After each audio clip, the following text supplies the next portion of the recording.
ये नया भारत है, छेड़ता नहीं है, लेकिन अगर कोई छेड़ता है तो उसको छोड़ता भी नहीं है। भारत को आंखें नहीं दिखा सकता, क्योंकि भारत को कोई आंखें दिखाएगा तो भारत आज इतनी सामर्थ्य, इतनी शक्ति रखता है कि उसकी आंखों को उसी की हाथ पे तिलक करके फिर वापस कर सकता है।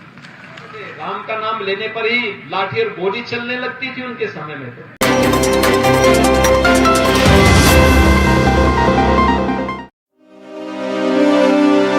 लोकसभा चुनाव की रणभेरी बजने से ठीक पहले बरेली को सैकड़ों करोड़ का विकास गिफ्ट देने आए मुख्यमंत्री योगी आदित्यनाथ ने न सिर्फ सपा और कांग्रेस पर जमकर निशाना साधा, बल्कि देश के दुश्मनों पर भी उन्होंने जोरदार तरीके से हमला बोला। सीएम योगी ने बरेली कॉलेज के मंच से कहा कि अब ये नया भारत है जिसमें दुश्मन देश की सीमाओं का अतिक्रमण नहीं कर सकता, भारत को आंखें नहीं दिखा सकता, क्योंकि कोई अगर आंखें दिखाएगा तो भारत आज इतनी सामर्थ्य रखता है कि उसकी आंख निकालकर हाथ में दे सकता है।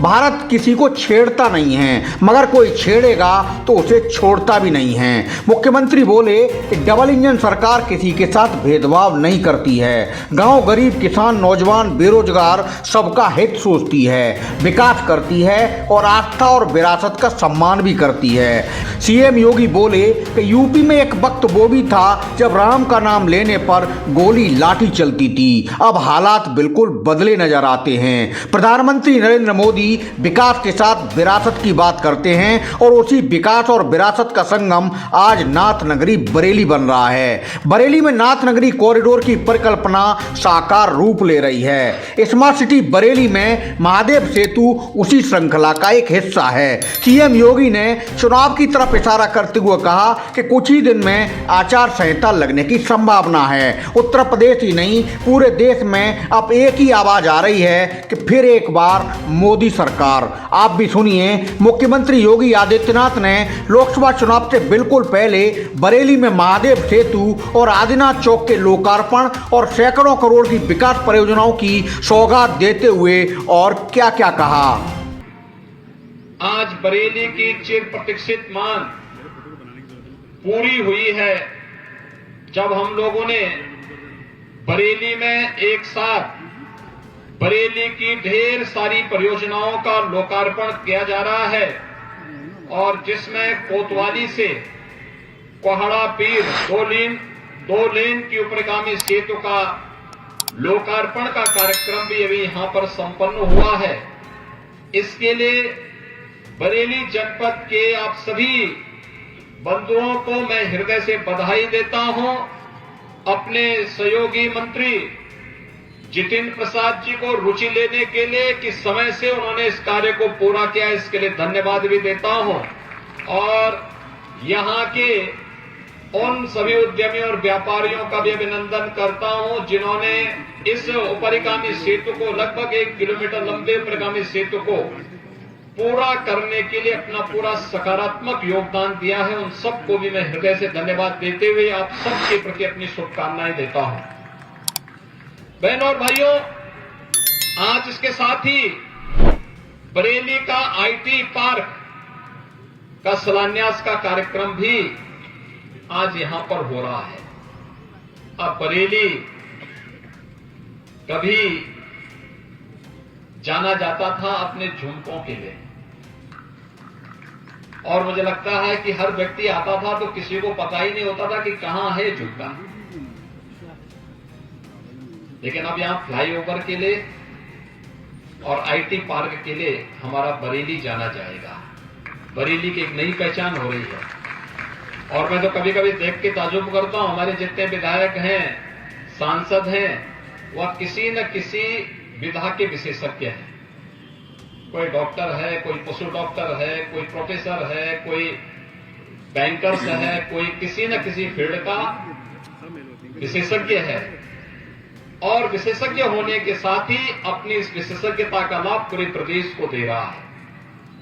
इतना भारी पोटेंशियल होने के बाद भी बरेली उपेक्षित पड़ा हुआ था, लेकिन आज मुझे प्रसन्नता है कि आपकी चिर प्रतीक्षित मांग आज पूरी हो रही है, और इसको पूरा करने के लिए यहां के जनप्रतिनिधियों का मुझे बार बार दबाव आ रहा था। एक बार केवल आधे घंटे के लिए सही।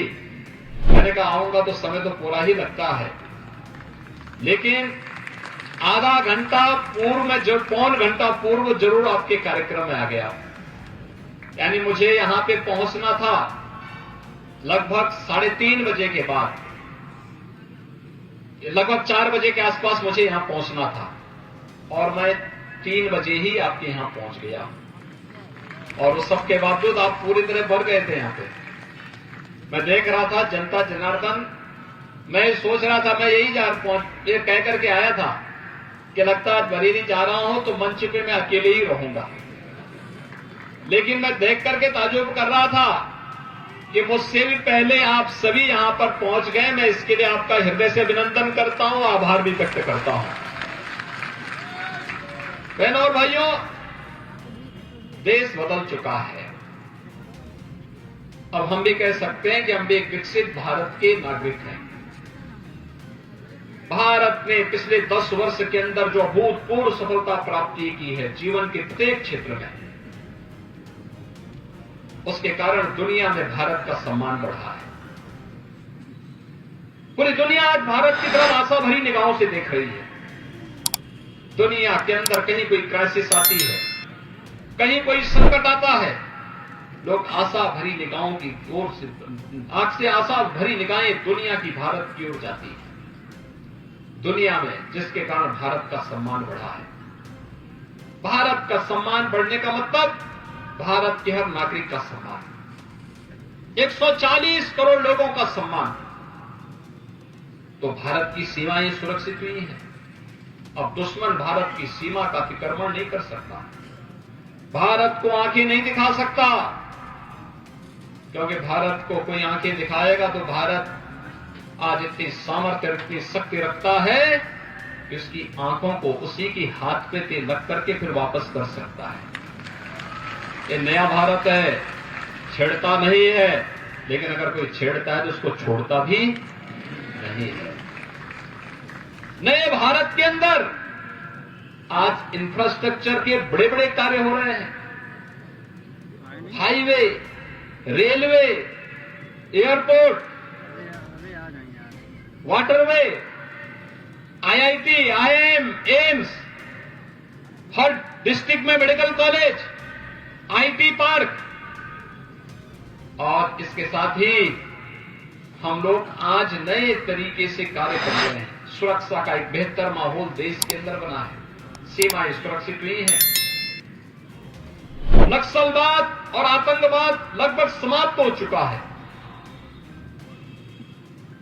देश के अंदर कल्याणकारी योजनाओं का लाभ गांव, गरीब, किसान, नौजवान, महिलाएं, समाज के प्रत्येक तबके को कैसे मिल रही है, आपने पिछले 10 वर्ष के अंदर उन योजनाओं को प्रभावी ढंग से लागू होते हुए देखा होगा। और आज जब हम उत्तर प्रदेश की बात करते हैं तो डबल इंजन की सरकार जो आपकी कृपा से उत्तर प्रदेश के अंदर बनी, डबल इंजन की सरकार ने पिछले 7 वर्ष के अंदर भी उत्तर प्रदेश के अंदर जो कुछ प्राप्त किया है, 56 लाख गरीब के मकान बन गए, कोई भेदभाव नहीं, 3 करोड़ गरीबों के शौचालय बन गए, कोई भेदभाव नहीं, 10 करोड़ गरीबों के लिए आयुष्मान भारत के कार्ड स्वीकृत हो गए, कोई भेदभाव नहीं, 15 करोड़ गरीबों को फ्री में राशन की सुविधा का लाभ हर महीने प्राप्त हो रहा है, कोई भेदभाव नहीं। और स्मार्ट सिटी बनेगी, आपका यहां का आज का ये फ्लाईओवर स्मार्ट सिटी मिशन की देन है, जिसके तहत आज इसका लोकार्पण का कार्यक्रम भी संपन्न हुआ है। 328 करोड़ रुपए की इन परियोजनाओं की सौगात आज आपको प्राप्त हुई है, और नाथ कॉरिडोर की परिकल्पना भी साकार रूप ले रही है, जिसके लिए लोक निर्माण मंत्री जी कह रहे थे कि एक साथ 40 करोड़ रुपए सबको जोड़ने के लिए, आपस में जोड़ने के लिए, जो नाथ नगरी के रूप में आपकी पहचान की, उस पुरातन पहचान को, जिसके लिए प्रधानमंत्री जी कहते हैं विरासत, तो विरासत भी और विकास का भी अद्भुत संगम आज आपका बरेली बन रहा है। और इस बरेली के अद्भुत संगम के लिए बरेली वासियों का हृदय से अभिनंदन करते हुए मैं बार बार बधाई देता हूं, कोटि कोटि बधाई देता हूं। बहनों और भाइयों, आज कितना अच्छा संजोग है, सुरक्षा का वातावरण है तो उतना ही निवेश की भी अच्छी स्थिति पैदा हुई है। अभी हम प्रधानमंत्री जी ने लखनऊ में ग्राउंड ब्रेकिंग सेरेमनी की थी। गत वर्ष इन्वेस्टर समिट में जो प्रस्ताव प्राप्त हुए थे, उस प्रस्ताव के क्रम में उत्तर प्रदेश के अंदर 10.5 लाख करोड़ रुपए की परियोजनाओं का एक साथ प्रधानमंत्री मोदी जी ने शिलान्यास किया। 10.5 लाख करोड़ रुपए के निवेश प्रस्तावों का मतलब 35 लाख नौजवानों को सीधे सीधे नौकरी की गारंटी। 35 लाख नौजवान जो उत्तर प्रदेश का पहले उत्तर प्रदेश से बाहर जाता था, आज उत्तर प्रदेश में ही रोजगार प्राप्त करेगा, नौकरी प्राप्त करेगा, यही सम्मान प्राप्त करेगा।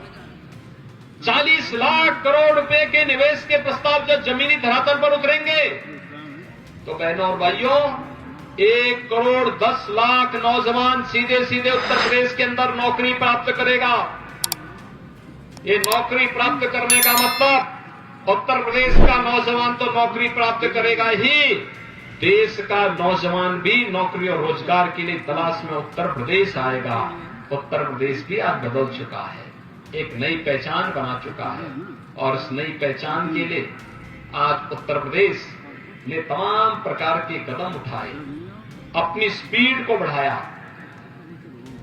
अपने जनशक्ति को जो स्केल के रूप में था उसको स्किल के साथ जोड़ते हुए भारत की स्पीड को बढ़ाने में अपना योगदान दिया। और इसलिए प्रधानमंत्री जी कहते हैं अब कि बीमारू राज्य से उत्तर प्रदेश उभर करके देश के ग्रोथ इंजन के रूप में सामने आया है। आज आप जाते होंगे कहीं भी, देश के अंदर कहीं भी आप जाइए, आज लोग आपको सम्मानजनक निगाहों से देखते हैं, अब शक की निगाहों से नहीं देखते। आज लोग आपका सम्मान करते हैं, आज लोग आपको आशा भरी निगाहों से देखते हैं और देश की समस्या का समाधान भी आप में देखने का कार्य करते हैं, क्योंकि प्रधानमंत्री मोदी जी के नेतृत्व में 500 वर्षों की अयोध्या की समस्या का समाधान हुआ है। आज अयोध्या में रामलला फिर से विराजमान हुए हैं और अयोध्या में रामलला का विराजमान होने का मतलब अब उत्तर प्रदेश नौजवानों की आजीविका का केंद्र भी बना है और उत्तर प्रदेश भारत की आस्था का केंद्र भी तो बनकर के भी उभरा हुआ है। आस्था और आजीविका का यह अद्भुत संगम ये नए भारत के नए उत्तर प्रदेश के रूप में उभर करके सामने आया है। ये नए भारत का नया उत्तर प्रदेश जिसमें सुरक्षा भी है तो समृद्धि भी है, आजीविका है तो आस्था का सम्मान भी है, यहां पे संस्कृति के संवर्धन के लिए कार्य भी है, तो बेटी और व्यापारी की सुरक्षा की पुख्ता व्यवस्था भी है। मैं पूछना चाहता हूं, ये सुरक्षा का वातावरण क्या समाजवादी पार्टी और कांग्रेस के लोग दे पाते? क्या ये लोग दे पाते?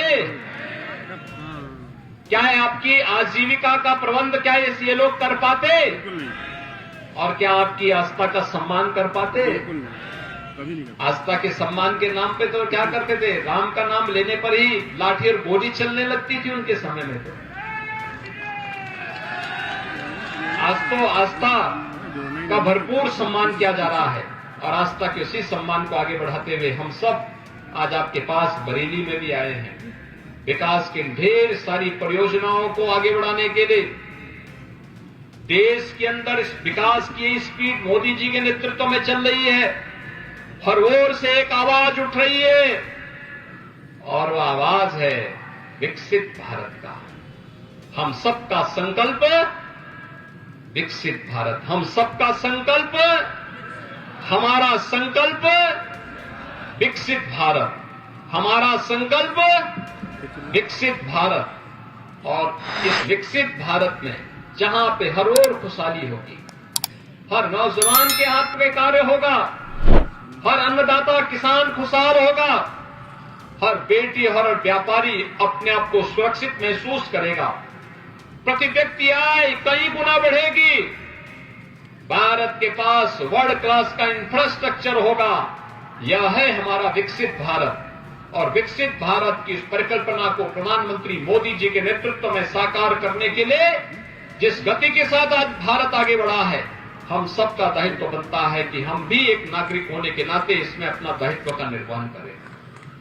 और इसके लिए पूरे देश से एक आवाज आ रही है, पूरे देश से एक ही आवाज है, 2024 की आवाज है कि फिर एक बार